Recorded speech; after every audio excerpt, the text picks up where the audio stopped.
गुल प्लाजा सान्या वजीर आला सिंध के इस्तीफे का मुतालबा। क्या इस बार भी MQM और पीपल्स पार्टी का तसादुम महज नूरा कुश्ती या हकीकी सियासी टकराव?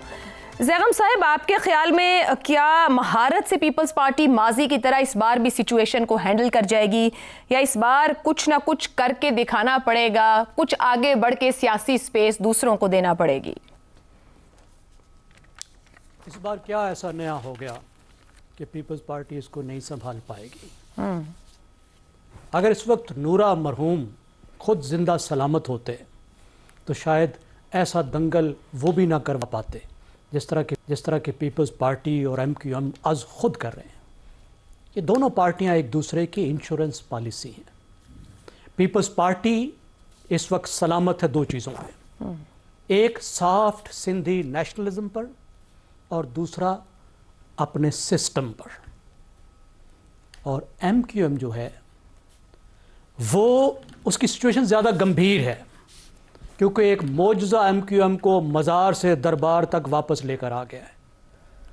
अब MQM को पीपल्स पार्टी की ज़रूरत है, क्योंकि वो भी एक लिसानी जमात है, और पीपल्स पार्टी को MQM की ज़रूरत है, क्योंकि वो भी एक सॉफ्ट सिंधी नेशनलिस्ट पार्टी बन चुकी है।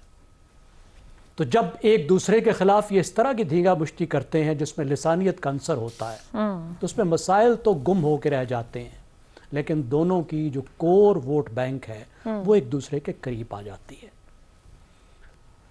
अब अगर हम कराची को देखें तो देखिए, कराची का बहरान गवर्नेंस का बहरान है, अवाम के लिए एक अजाब बन चुका है, क्योंकि वो इंस्टीट्यूशन सिंध के जो घोटकी और जैकबाबाद और कश्मीर को नहीं चला सकते, वो इंस्टीट्यूशंस किस तरीके से दुनिया के एक बड़े मेगा सिटी को, एक इंतहाई पेचीदा शहर को चला सकते हैं, वो इंस्टीट्यूशंस का हाल है। और कैसे कराची जैसा शहर उस सिस्टम का बोझ उठा सकता है जिस सिस्टम के तहत पीपल्स पार्टी पूरे सिंध को कराची समेत चला रही है।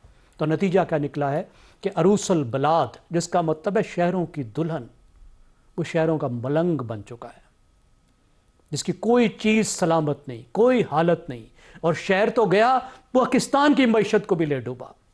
कराची के इस हालत की कीमत पूरे पाकिस्तान ने दी है, पूरे पाकिस्तान की मईशत ने दी है, क्योंकि कराची वो शहर है जो पूरे पाकिस्तान की मईशत को उठाने की सलाहियत रखता था और रखता है।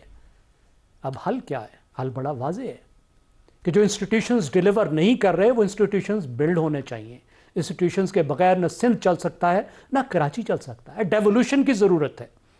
दुनिया भर के मेगा सिटीज़ अपने आप को खुद चलाते हैं, खुद मैनेज करते हैं, कोई मसला नहीं है। ज़ैगम साहब, दो बातों को कमेंट कीजिएगा। एक, वो इस्तांबुल सिस्टम की बात की है जमात इस्लामी ने, जो खुद 1 फरवरी को एहतजाज किया, वो हल हो सकता है। और फिर आपने इंस्टीट्यूशंस की बात की कि उनको काम करना होगा, मगर यही इंस्टीट्यूशंस तो उस सिस्टम का हिस्सा है जिसका आप बार बार जिक्र कर रहे हैं। क्या सिस्टम भी समझ रहा है कि कुछ करना पड़ेगा?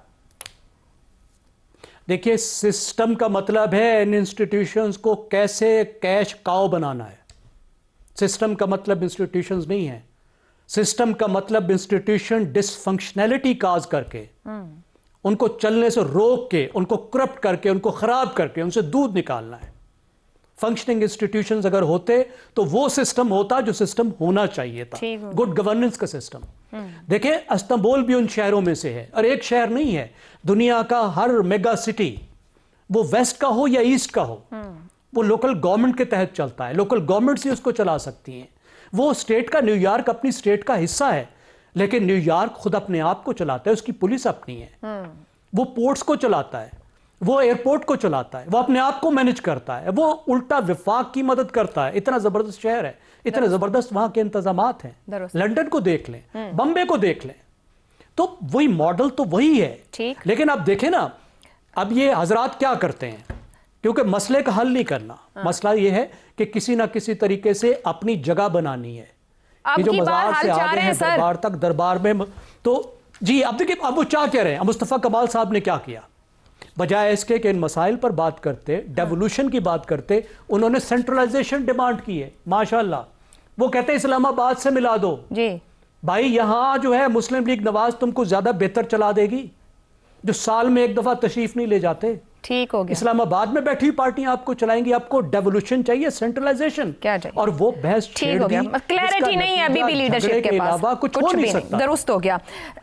उनको क्लैरिटी है, उनको क्लैरिटी है कि हमारा मफाद किसमें है, अपना मफाद चाहिए। तो बात तो फिर वहीं आ गई कि अवाम तो कहीं नहीं है। शहजाद चौधरी साहब, ये शिद्दत से इस्तीफे मांगे जा रहे हैं, एमक्यूएम की तरफ से भी, जमात इस्लामी भी ये कह रही है। आपके ख्याल में कराची को वफाक के कंट्रोल में देने का मुतालबा अवामी दर्द है या सियासी दबाव बढ़ाने की हिकमत अमली है? वाकई हल चाहिए इन सियासी जमातों को कोई? माजरत के साथ आपने गुल प्लाजा में से बहुत कुछ निकालने की कोशिश की है। ज्यादा हो गया। गुल प्लाजा में बदकिस्मती से जो दफन था वो सब निकल चुका। अब वहां पे और कुछ नहीं है और ना ही कुछ और निकलेगा। शायद मैं आगे आता हूं आपकी बात आगे बढ़ाते हुए कि शायद उसमें से उम्मीद की क्या रखी जा सकती है इन सारी चीजों में से। लेकिन एक नजर हम देख लेते हैं चीफ मिनिस्टरों की लिस्ट के ऊपर, जो कि सिंध के चीफ मिनिस्टर रहे। आपको इंटरेस्टिंग बात लगेगी कि उसमें से मैंने 3-4 ऐसे नाम निकाले जो कि पीपल्स पार्टी के नहीं थे। कौन कौन थे? गुलाम मुस्तफा जतोई बाद में नहीं थे, चीफ मिनिस्टर बने लेकिन पहले थे, हमेशा से थे। मुमताज भुट्टो बाद में नहीं थे, हमेशा से थे। जाम सादिक अली बाद में नहीं थे, पहले हमेशा से थे। यानी पाकिस्तान पीपल्स पार्टी जब वहां हुकूमत में नहीं होती तो तब भी पीपल्स पार्टी ही हुकूमत में होती है।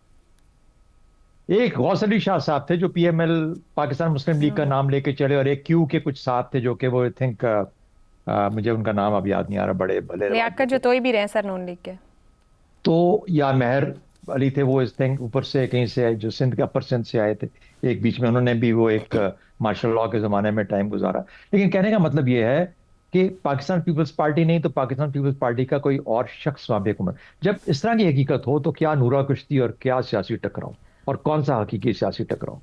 बात हुई कि एमक्यूएम को असल में किस किस्म की आंखें दिखा रही है और क्या है। जिक्र हुआ कि एमक्यूएम जो है वो as a party, MQM party नहीं है, एमक्यूएम को पार्टी की जरूरत है। ये बदकिस्मती है। एमक्यूएम एक जमाने में आवाज हुआ करती थी कराची की या हैदराबाद की, उसके बाद एमक्यूएम का अब सिर्फ शेडो रह गया। वो शेडो जो है वो कोशिश कर रहा है कि मैं किसी के साथ लिंक हो जाऊं, और हमेशा उसको किसी के साथ नत्ती कर दिया जाता है। आपका ये सवाल कि अच्छा एमक्यूएम अब जो आवाज उठा रही है इससे क्या हासिल होगा? यानी बड़े सीन के ऊपर कुछ भी हासिल नहीं होगा, सिंध में कुछ भी हासिल नहीं होगा। एक दो चीजें हो सकती हैं, क्योंकि ख्वाजा सफदर की आवाज, ख्वाजा अपना आसिफ की आवाज भी बीच में शामिल हो गई, और वो ये है कि 18वीं तरमीम का जिक्र हो रहा है, उससे फिर 28वीं तरमीम, उसमें से कुछ हिस्से निकाल के मिसाल के तौर पर लोकल बॉडीज वाले 140, ये शोर शराबा है। होगा या नहीं होगा ये देखने वाली बात है। तो इसलिए नूरा कुश्ती का तो सवाल ही पैदा नहीं होता, क्योंकि उनमें बेचारों में जान ही नहीं है। नूरा कुश्ती तो वो करे जो बराबर की टक्कर में हो और फिर भी बीच में मिले मिलाए हो। इनको तो किसी के साथ नत्थी कर दिया जाता है एमक्यूएम वालों को, उनमें अब वो जान ही नहीं रहेगी। मुस्तफा कमाल साहब वजारत सेहत छोड़ेंगे अपनी, चाहे जो मर्जी बातें करते रहे। तो इसलिए बदकिस्मती से ना मुझे कराची का, जब तक पाकिस्तान पीपल्स पार्टी, और अब पार्टियां हैं कौन सी सिंध के अंदर, नेशनलिस्ट खत्म हो गए, तरक्की पसंद को खत्म करके रख दिया, 1-2 आवाजें रह गई, मुश्किल से कुछ भी नहीं रह गया वहां पे। क्या है? पीटीआई कराची में 17 सीटें ले गई थी एक जमाने में, उसके बाद अब खत्म हो गई। एमक्यूएम जब कोई दे दे तो जो दे दे वो ले लेते हैं, कुछ भी नहीं रह गया उनके पास। या वो सिंध के अंदर अपने पगाड़ा साहब बैठे हैं जिनकी वो हकीकी या क्या फंक्शनल मुस्लिम लीग है। तो मेरा ख्याल है कि कोई कंपटीशन है ही नहीं पाकिस्तान पीपल्स पार्टी। शहजाद साहब, आप ये कह रहे हैं कि माजी की तरह कराची के बहरान से पीपल्स पार्टी सियासी महारत से निकल जाएगी, कोई कंपटीशन ही देने वाला नहीं है।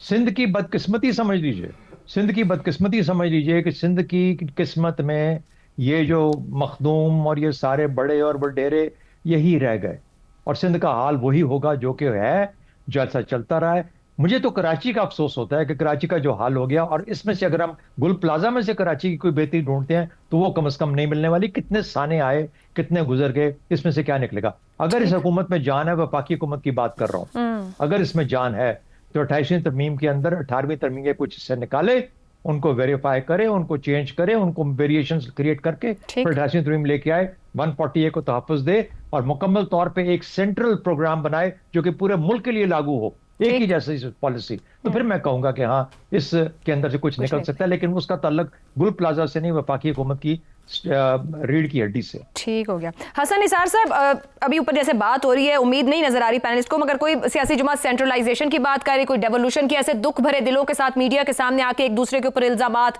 तुम ये करते रहे, तुम वो करते रहे, इस तरह की गुफ्तगू सियासी जमातें करी। सवाल आपसे यह है कि पॉलिटिकल लीडरशिप रिवर्स में चलने की क्यों इतनी आदी है? इनके पास क्यों फ्यूचरिस्टिक गियर, कोई फ्यूचर प्लान, कोई आगे जाने का रास्ता क्यों नजर नहीं आता है? हमेशा अपना जाती सियासी मफाद क्यों रहता है?